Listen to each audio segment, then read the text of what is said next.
Assalamualaikum warahmatullahi wabarakatuh. Perkenalkan, saya Khairul Fajriansyah. Pada kesempatan kali ini, saya akan mempresentasikan hasil penerapan konsep 5R atau 5P di area meja belajar saya.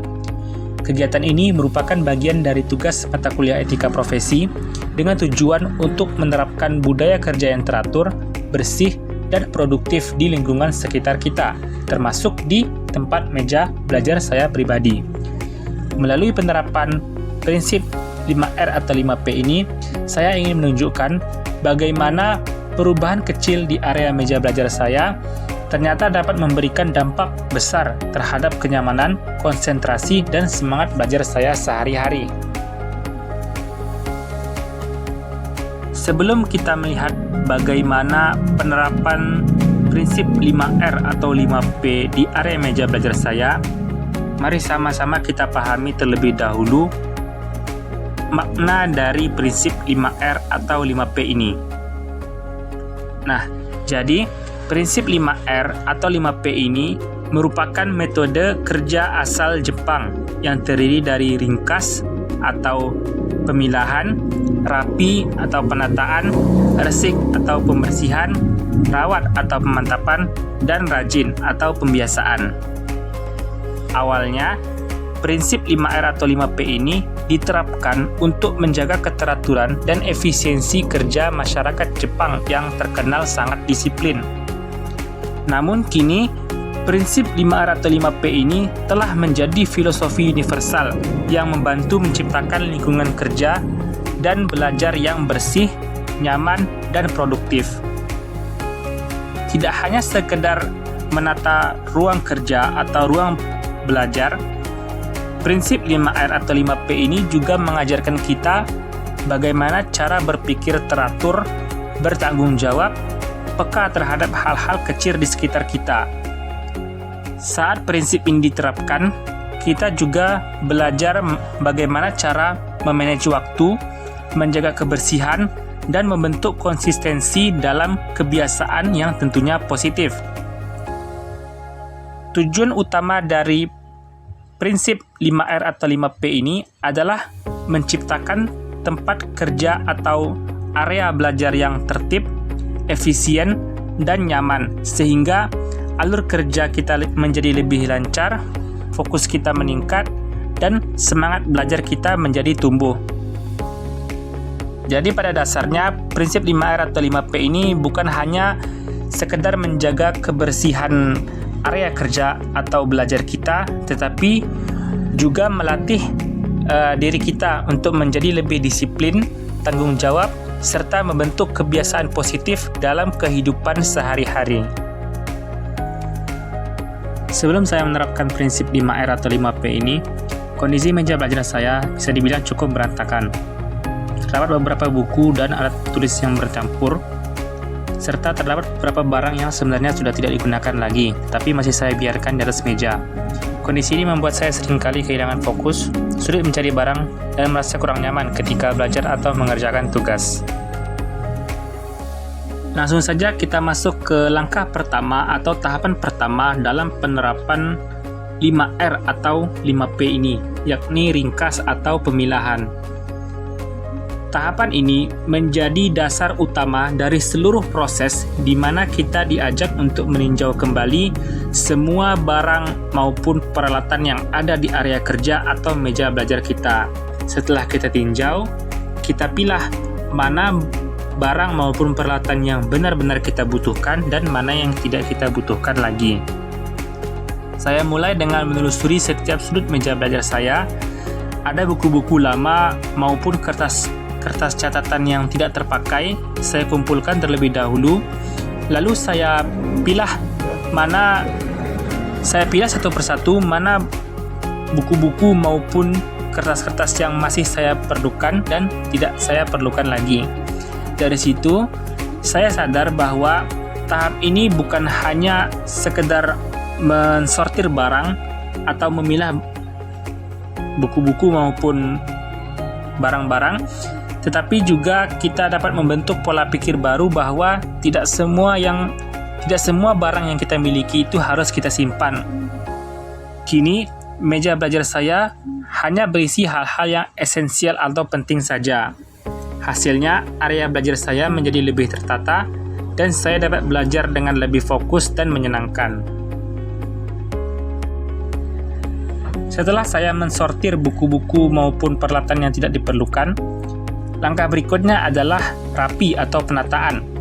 Pada tahapan ini, kita berfokus pada bagaimana cara kita menempatkan barang-barang yang tersisa agar mudah dijangkau, nyaman dilihat, dan mendukung efisiensi kita saat belajar. Saya mulai dengan menata ulang meja belajar saya. Buku-buku yang telah saya pilah tadi saya kelompokkan berdasarkan kategori. Penataan sederhana seperti ini ternyata berdampak besar. Saya tidak lagi membuang waktu untuk mencari buku-buku yang saya butuhkan, dan membuat suasana belajar saya juga lebih fokus dan menyenangkan. Buku-buku yang sering saya gunakan saya letakkan di depan, sementara yang jarang saya gunakan saya simpan. Selain efisiensi dalam belajar, meja yang rapi juga dapat menenangkan pikiran kita, di mana saat kita melihat keteraturan di depan mata, membuat kita merasa siap dan tenang untuk memulai aktivitas pembelajaran. Penataan ini menumbuhkan rasa tanggung jawab untuk menjaga keteraturan dan membiasakan diri mengembalikan barang ke tempatnya, sebab meja yang tertata rapi mencerminkan pikiran yang teratur, dan itu adalah kunci produktivitas. Setelah meja tertata rapi, tahap selanjutnya adalah resik atau pembersihan. Tahapan ini memastikan area belajar kita yang sudah tertata tadi benar-benar bersih dan nyaman saat digunakan setiap hari. Saya mulai dengan mengelap seluruh permukaan meja, rak buku, hingga buku-buku satu persatu yang telah saya sortir tadi. Hasilnya, meja belajar saya menjadi tampak bersih dan menyenangkan untuk dipandang. Namun, tahapan pembersihan ini tidak hanya berarti bersih secara fisik, tapi juga mencerminkan kebersihan pikiran dan suasana hati, di mana saat kita melihat meja belajar yang bersih, pikiran kita menjadi lebih ringan dan semangat belajar kita pun menjadi tumbuh kembali. Selain menciptakan kenyamanan dalam belajar, kebersihan area belajar kita juga melindungi kesehatan. Debu dan kotoran yang kita singkirkan setiap hari bukan hanya menjaga lingkungan tetap indah, tetapi juga menjaga tubuh kita agar tetap sehat dan produktif. Jadi, inti dari tahapan resik atau pembersihan ini bukan sekedar menyapu atau mengelap area kerja atau area belajar, melainkan kita membangun kebiasaan untuk peduli dan disiplin terhadap kebersihan.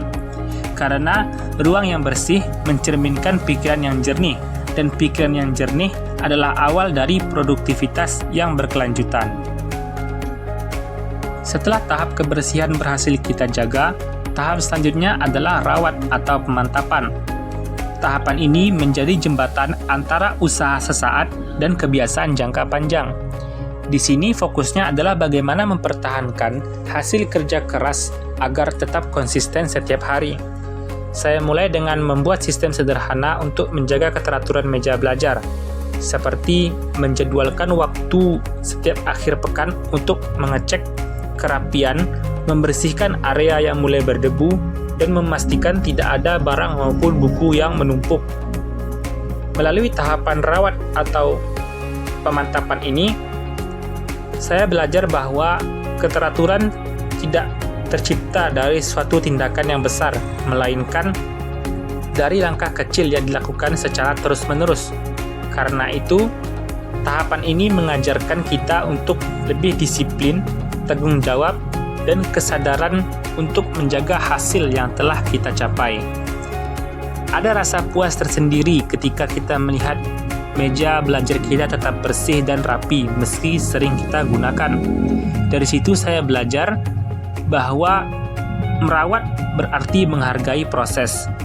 Dengan perawatan rutin, kita juga mencegah timbulnya kekacauan sebelum terjadi, baik di ruangan belajar maupun di kebiasaan kita sehari-hari.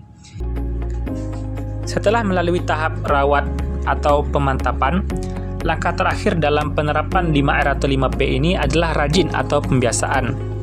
Tahap ini menjadi inti dari semuanya karena tanpa pembiasaan, semua usaha yang sebelumnya kita lakukan hanya akan bertahan sementara. Saya mulai dengan kebiasaan kecil seperti setiap kali saya selesai belajar, saya selalu merapikan meja, mengembalikan buku ke tempatnya, dan membersihkan permukaan meja yang berdebu. Kegiatan sederhana seperti ini saya lakukan berulang-ulang sehingga menjadi kebiasaan, tanpa terasa seperti kewajiban lagi. Tahapan ini juga mengajarkan bahwa disiplin lahir dari tindakan kecil yang dilakukan secara kontinu. Dari sini tumbuhlah rasa tanggung jawab dan kesadaran diri untuk menjaga kerapian tanpa harus diingatkan lagi. Saat melihat meja belajar sedikit berantakan saja, saya menjadi otomatis terdorong untuk merapikannya kembali. Lama-kelamaan, pembiasaan ini tidak hanya mengubah ruang, tapi juga mengubah pola pikir. Saya merasa lebih tenang, fokus, dan teratur dalam menjalani kegiatan sehari-hari. Pada akhirnya, penerapan 5R atau 5P ini bukan sekedar menjaga meja belajar maupun area kerja kita menjadi lebih rapi dan bersih, tetapi kita dapat belajar bagaimana cara menghargai diri sendiri melalui kebiasaan kecil yang positif. Setiap tahapan-tahapan dalam penerapan 5P atau 5R ini mengajarkan kita untuk lebih disiplin, bertanggung jawab, dan menumbuhkan kesadaran untuk terus memperbaiki diri. Dari hal-hal kecil seperti merapikan meja, kita belajar bahwa perubahan besar dimulai dari langkah yang sederhana, yang dilakukan dengan konsisten. Semoga kebiasaan baik ini tidak hanya bertahan di ruang belajar, tetapi juga menjadi bagian dari keseharian kita yang lebih teratur, bersih, dan penuh semangat. Terima kasih atas perhatian dan waktu yang telah diberikan. Saya ucapkan Assalamualaikum warahmatullahi wabarakatuh.